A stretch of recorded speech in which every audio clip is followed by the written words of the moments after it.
This tutorial will introduce you to multiple options for viewing results with the AXS-120 mini-OTDR, including graphical views, active job test point view, link summary, map displays, table formats, and the OTDR Trace viewer.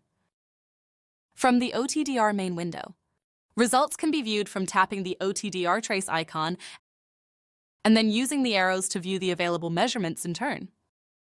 They can also be viewed from the list of test point identifiers by tapping the active job icon. From the main page, tap the blue arrow to display the list of test points in a job. From the list of test points, tap a test point to see the corresponding measurement in the OTDR main window. You can view the pass-fail status of the link length, the loss, and ORL values for the link.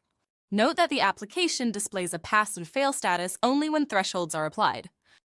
Alternatively, at the bottom of the main screen, you can check your result on the map view, where a graphic representation displays all of the elements on the fiber under test one at a time. During an acquisition, the application tags the elements it finds with icons that represent their type. Scan your device's QR code to access the user manual, which contains the following table. You can also view the results in table format by tapping its icon. You can switch between the tabs displaying the elements or the sections by tapping on the corresponding tab. Tap on an element to open its detailed window.